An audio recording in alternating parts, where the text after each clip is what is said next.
Selamat malam Bapak Iketut Sunarwijaya SEMSI selaku dosen pengampu mata kuliah pengauditan internal, dan selamat malam juga kepada teman-teman semuanya. Di sini kami dari kelompok 1 akan mempresentasikan materi tentang sejarah perkembangan dan gambaran umum audit internal. Sebelumnya, izinkan kami untuk memperkenalkan nama anggota kelompok. Yang pertama, ada Nimade Yuliatini nomor absen 13, dan yang kedua, ada Ninyoman Sundari Puspita Dewi nomor absen 30. Adapun submateri yang akan kami bahas yaitu yang pertama, evolusi audit internal, yang kedua, perbedaan audit internal dan audit eksternal, yang ketiga, sertifikasi audit internal, dan yang keempat, independensi dalam audit internal. Baik, materi yang pertama yaitu evolusi audit internal. Audit internal telah berkembang dari profesi yang hanya berfokus pada masalah-masalah teknis akuntansi menjadi profesi yang memiliki orientasi untuk memberikan jasa bernilai tambah bagi manajemen. Pada awalnya, audit internal berfungsi sebagai adik dari profesi auditor eksternal, dengan pusat perhatian pada penilaian tentang keakuratan angka-angka keuangan. Namun, pada saat ini, audit internal telah memisahkan diri menjadi disiplin ilmu yang berbeda dengan pusat perhatian yang lebih luas. Selanjutnya, ada audit internal di abad-abad permulaan. Ilmu dan profesi audit internal sudah dimulai pada 3500 sebelum Masehi. Catatan sejarah mengenai peradaban Mesopotamia menunjukkan adanya tanda-tanda kecil yang dibuat di samping angka-angka dalam transaksi keuangan, seperti tanda titik, tanda silang, dan tanda centang yang pada saat itu merupakan potret dari sistem verifikasi yang telah dijalankan. Kontrol internal, sistem verifikasi, dan konsep pembagian tugas kemungkinan telah dilakukan pada saat itu. Sejarah juga mencatat bahwa masyarakat Mesir, Cina, Persia, dan Yahudi pada abad-abad permulaan juga menerapkan sistem yang sama. Baik, selanjutnya ada audit internal di abad-abad pertengahan. Pada abad ke-13 dimulai dengan pencatatan keuangan melalui sistem pembukuan berpasangan atau double entry, yaitu setiap transaksi dicatat pada sisi debit dan kredit. Sistem ini memudahkan untuk mengawasi arus kas masuk dan kas keluar, sehingga seorang auditor lebih mudah untuk memeriksa keuangan perusahaan maupun keuangan negara. Dan juga membantu para pengusaha untuk mengontrol transaksi dengan para pelanggan dan pemasok, sehingga mereka dapat mengawasi pekerjaan karyawannya. Selanjutnya ada audit internal di masa revolusi industri. Dimulai saat terjadi revolusi industri di Inggris, di mana perusahaan-perusahaan mulai mempekerjakan akuntan untuk memeriksa catatan keuangannya melalui jurnal maupun laporan keuangan dan dokumen lainnya sebagai bahan bukti. Selanjutnya, ada audit internal di tahun-tahun belakangan ini. Orang Inggris yang kaya raya mulai menginvestasikan dananya di perusahaan-perusahaan besar Amerika Serikat, dan mereka menginginkan verifikasi keuangan secara independen atas investasinya. Audit di Amerika Serikat. Setelah terjadi Perang Dunia I, perekonomian Amerika Serikat mengalami peningkatan. Ada banyak perusahaan yang mempublikasikan laporan keuangan yang diaudit meskipun tidak diisyaratkan. Namun, pada umumnya, audit lebih ditunjukkan untuk kepentingan para bankir yang mencurigai pelaporan di neraca yang terlihat terlalu optimis, sehingga diperlukan verifikasi independen dan dapat dipercaya. Perkembangan audit internal bersumber dari meningkatnya kompleksitas operasi perusahaan dan pemerintahan. Selanjutnya ada pencapaian identitas diri auditor internal.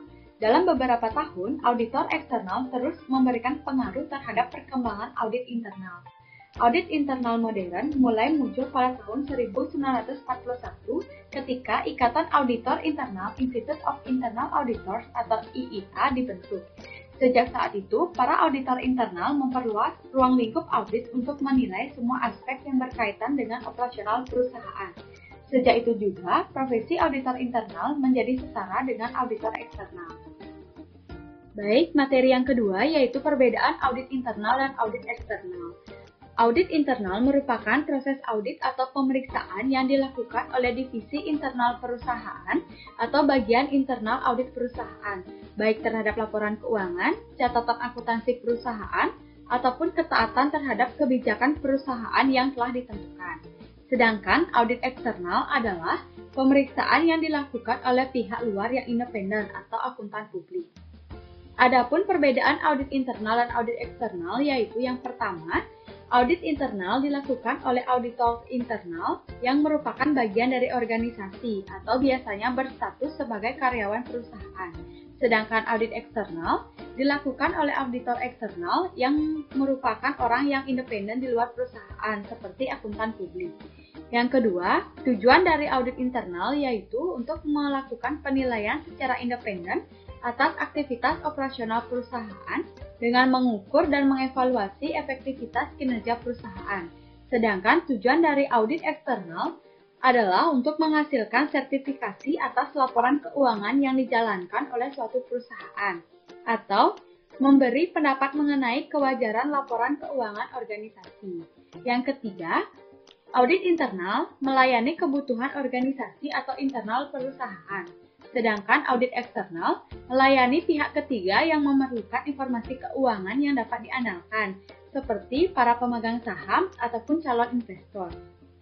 Yang keempat, audit internal menelaah aktivitas secara terus-menerus atau berkesinambungan. Sedangkan audit eksternal menelaah catatan-catatan yang mendukung laporan keuangan secara periodik atau tahunan. Yang kelima, audit internal berfokus pada rencana perusahaan di masa depan atau kejadian-kejadian di masa mendatang dengan mengevaluasi kontrol yang dirancang untuk meyakinkan pencapaian tujuan organisasi. Sedangkan audit eksternal berfokus pada historis atau kejadian di masa lalu yang ada pada data laporan keuangan. Materi yang ketiga yaitu mengenai sertifikasi audit internal. Pada saat Common Body of Knowledge diterapkan, program sertifikasi mulai bermunculan. Dewan Direksi melaksanakan program ini pada tahun 1972, dan ujian pertama dilaksanakan pada tanggal 16 dan 17 Agustus 1974. Sekitar 7.900 auditor internal yang berpraktik dari 8.500 yang mendaftar menerima gelar CIA atau Certified Internal Auditor. Peserta yang mendapat gelar menunjukkan bahwa mereka telah melakukan audit internal dalam kapasitas pengambilan keputusan dan setuju untuk patuh terhadap kode etik IIA. Ujian CIA menguji pengetahuan dan kemampuan peserta mengenai praktik audit internal saat ini. Adapun syarat-syarat untuk memperoleh gelar CIA yaitu yang pertama, memiliki 2 tahun pengalaman kerja. Yang kedua, gelar akademis di atas sarjana muda dianggap sama dengan 1 tahun pengalaman kerja. Yang ketiga, pengalaman kerja sebagai akuntan publik dianggap setara dengan pengalaman kerja di audit internal. Yang keempat, pengajar penuh waktu di universitas pada materi yang diujikan dianggap sama dengan pengalaman kerja. Yang kelima, kompetensi yang diujikan ialah hanya kompetensi-kompetensi yang bisa diuji secara efektif.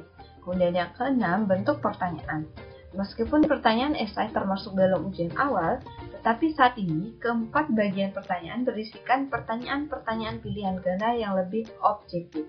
Yang ketujuh, tidak disebarluaskan. Pertanyaan ujian tidak boleh disebarluaskan sehingga peserta harus mengembalikan lembar pertanyaan dan lembar jawaban mereka di akhir ujian. Yang kedelapan, internasionalisasi. Materi ujian mencakup keahlian yang diperlukan auditor internal. Yang kesembilan, transisi bagi peserta dalam proses. Walaupun soal ujian terus mengalami revisi, tetapi tetap terdiri atas 4 bagian. Kemudian yang ke-10, perubahan evolusioner. Begitu materi ujian baru diterapkan, ujian tersebut mencerminkan persyaratan pengetahuan baru yang penting bagi audit internal. Dan yang ke-11, format ujian yang meliputi kecakapan, pemahaman, dan mengetahui. Selanjutnya yaitu mengenai sertifikasi khusus. Yang pertama, sertifikasi dalam penilaian sendiri atas kontrol atau Certification in Control Self-Assessment akan menguji pengetahuan peserta tentang dasar-dasar penilaian sendiri atas kontrol, proses, dan integrasi, serta pemahaman topik-topik penting yang berkaitan seperti risiko, kontrol, dan tujuan usaha. Yang kedua, auditor pemerintah bersertifikat atau Certified Government Auditing Professional dirancang untuk menguji pengetahuan dan kompetensi auditor pemerintah. Dan yang ketiga yaitu auditor jasa keuangan bersertifikat atau Certified Financial Service Auditor, yaitu sertifikasi khusus terbaru dari IIA yang diperuntukkan bagi auditor yang memiliki kompetensi dalam praktik audit jasa keuangan dan metodologinya.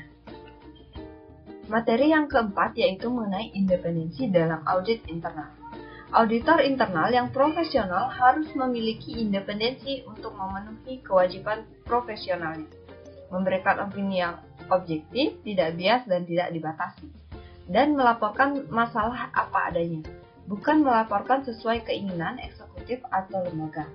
Auditor internal harus bebas dari hambatan dalam melaksanakan auditnya. Menurut Notes dan Saraf, dalam karyanya ada beberapa indikator independensi profesional, yaitu independensi dalam program audit yang terdiri dari yang pertama, bebas dari intervensi manajerial atas program, yang kedua, bebas dari segala intervensi atas prosedur audit, yang ketiga, bebas dari segala persyaratan untuk penugasan audit selain yang memang disyaratkan untuk sebuah proses audit. Selanjutnya, independensi dalam verifikasi yang terdiri dari yang pertama, bebas dalam mengakses semua catatan, memeriksa aktiva dan karyawan yang relevan dengan audit yang dilakukan. Yang kedua, mendapatkan kerjasama yang aktif dari karyawan manajemen selama verifikasi audit. Dan yang ketiga, bebas dari segala usaha manajerial yang berusaha membatasi aktivitas yang diperiksa atau membatasi pemerolehan bahan bukti. Dan yang keempat, bebas dari kepentingan pribadi yang menghambat verifikasi audit.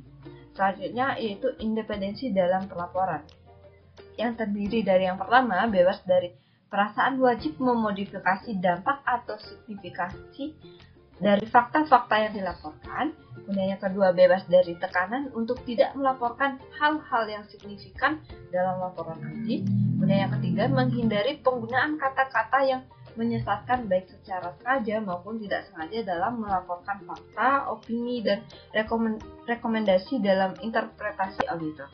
Dan yang keempat, bebas dari segala usaha untuk meniadakan pertimbangan auditor mengenai fakta atau opini dalam laporan audit internal. Sukrisno mengemukakan bahwa independensi internal audit tergantung pada yang pertama, kedudukan Internal Audit Department atau IAD tersebut dalam organisasi perusahaan. Yang kedua, apakah IAD dilibatkan dalam kegiatan operasional. Apabila ingin independen, Departemen Audit Internal tidak boleh terlibat dalam kegiatan operasional perusahaan, apalagi kegiatan yang diperiksanya. Kedudukan Departemen Audit Internal dalam suatu organisasi perusahaan mempunyai pengaruh terhadap luasnya kegiatan serta tingkat independensinya di dalam menjalankan tugas sebagai pengusaha. Sebagai penilai independen tentang peranan sistem manajemen mutu perusahaan, Internal Audit hanya menempatkan diri sebagai narasumber dalam pembuatan konsep sistem manajemen mutu. Dengan demikian, penilaian internal audit terhadap sistem manajemen mutu tetap independen dan objektif, tanpa melibatkan langsung dalam perencanaan. Baik, sekian pemaparan materi dari kelompok kami. Jika ada salah kata, kami mohon maaf. Dan terima kasih sudah menonton video ini dari awal sampai akhir.